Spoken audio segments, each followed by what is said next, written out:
Assalamualaikum warahmatullahi wabarakatuh. Shalom Om Swastiastu, Namo Buddhaya. Salam sejahtera untuk kita semua. Perkenalkan, nama saya Aldam Wildan Saputra. Saya dari jurusan psikologi. Di sini saya akan menjelaskan tentang kemampuan berbicara, di mana kemampuan berbicara wajib dikuasai oleh setiap orang.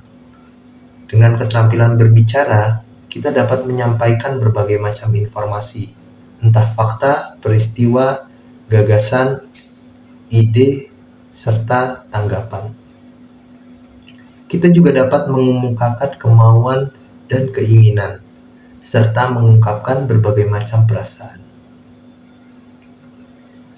Mulgrave pada tahun 1954 pernah mengemukakan pendapat bahwa berbicara adalah kemampuan mengucapkan bunyi-bunyi bahasa atau kata-kata untuk mengekspresikan pikiran.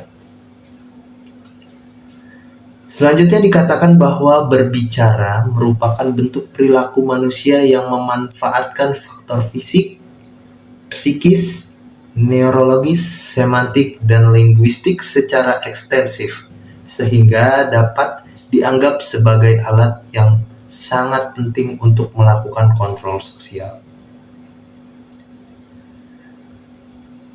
Adapun tujuan utama dari berbicara adalah untuk berkomunikasi, di mana tujuan berbicara merupakan pedoman bagi pembicara untuk membangun, mengemas, dan menyampaikan idenya untuk sebuah pembicaraan tertentu.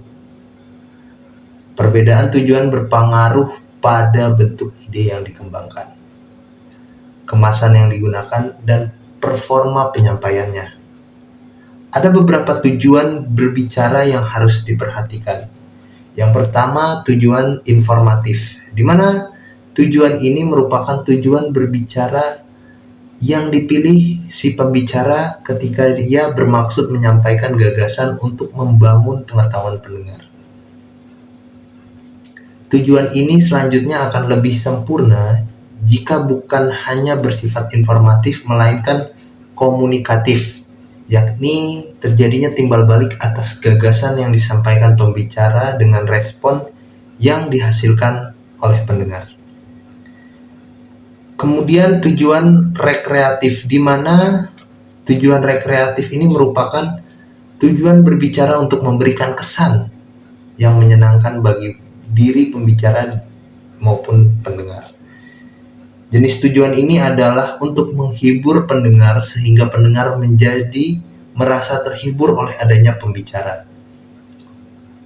Di mana pembicaraan ini biasanya berbentuk seperti lawakan, guyonan, dan juga candaan. Kemudian yang ketiga adalah tujuan persuasif, di mana tujuan persuasif merupakan tujuan pembicaraan yang menekankan daya bujuk sebagai kekuatan. Hal ini berarti bertujuan lebih menekankan pada usaha mempengaruhi orang lain untuk bertindak sesuai dengan apa yang diharapkan pembicara melalui penggunaan bahasa yang halus dan penuh daya pikat. Kemudian yang terakhir, tujuan argumentatif, di mana tujuan argumentatif ini merupakan tujuan berbicara untuk meyakinkan pendengar atas gagasan yang disampaikan oleh pembicara. Ciri khas tujuan ini adalah menggunakan alasan-alasan rasional di dalam bahan pembicaraan yang digunakan pembicara. Selain itu, ada pula manfaat keterampilan dari berbicara. Yang pertama, komunikasi antar individu dan komunikasi menjadi lebih efektif.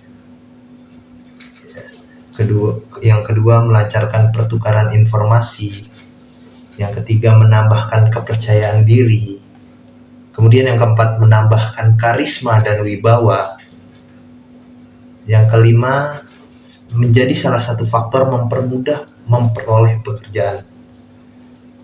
Kemudian yang keenam, bisa menambah level nilai dalam diri. Yang terakhir, bisa mendapat kepercayaan dari masyarakat, di mana pelaksanaan pembelajaran berbicara akan mampu berjalan dengan baik jika seorang pendidik memahami benar-benar memahami prinsip pembelajaran berbicara.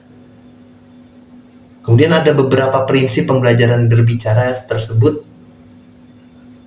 ialah yang pertama, pembelajaran berbicara harus ditunjukkan untuk membentuk kematangan psikologis anak dalam hal berbicara.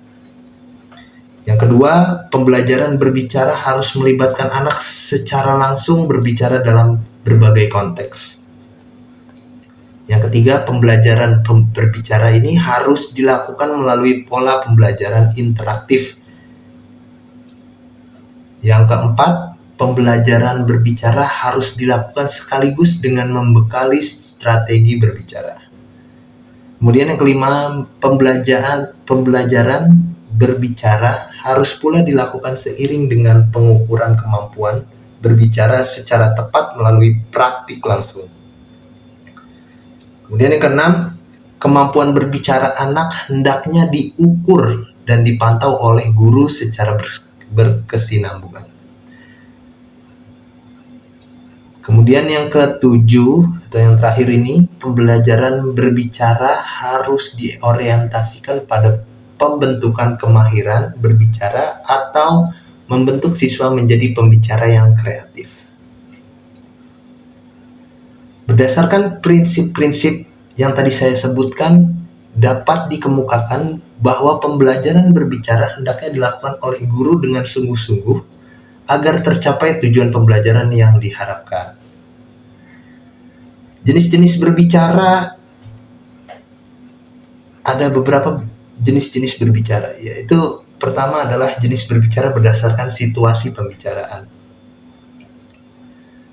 Contohnya berbicara formal dan berbicara informal, di mana berbicara informal meliputi berputar pengalaman, percakapan, penyampaian berita, pengumuman, bertelepon, dan memberi petunjuk. Adapun berbicara secara formal meliputi ceramah, perencanaan dan penilaian, wawancara, debat, diskusi, dan bercerita dalam situasi yang formal. Jenis berbicara, kemudian yang kedua, jenis berbicara berdasarkan tujuan pembicara, di mana tujuan pembicara pada umumnya dibagi atau diklasifikasikan menjadi 5 jenis, yaitu yang pertama, berbicara untuk menghibur, berbicara untuk menginformasikan, berbicara untuk menstimulasi atau mempengaruhi. Kemudian yang keempat, berbicara untuk meyakinkan dan berbicara untuk menggerakkan.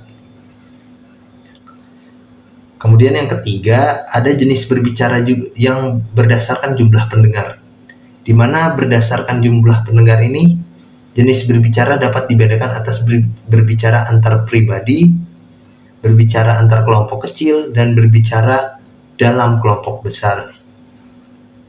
Di mana berbicara antar pribadi terjadi bila seseorang berbicara dengan suatu pendengar secara 4 mata.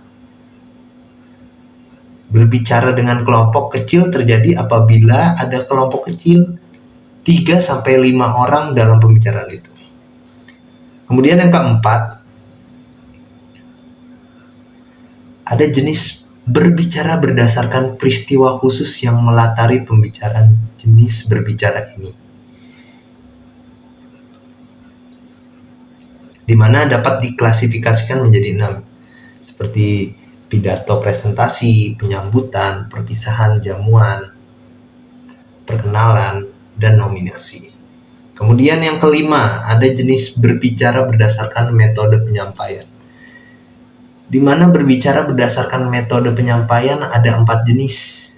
Yang pertama berbicara yaitu metode mendadak yang disebut dengan impromptu, metode tanpa persiapan, extemporan, metode membaca naskah, dan metode menghafal. Faktor-faktor yang mempengaruhi, ada beberapa faktor yang mempengaruhi kemampuan berbicara. Ada beberapa faktor.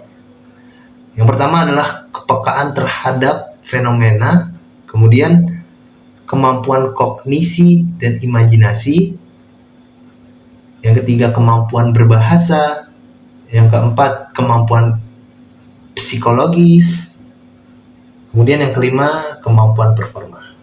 Di mana faktor-faktor inilah yang mempengaruhi kemampuan berbicara, sehingga apa yang disampaikan oleh pembicara itu sangat berpengaruh sekali dengan faktor-faktor ini. Sekian pembahasan dari saya. Kurang lebihnya mohon maaf apabila ada kesalahan.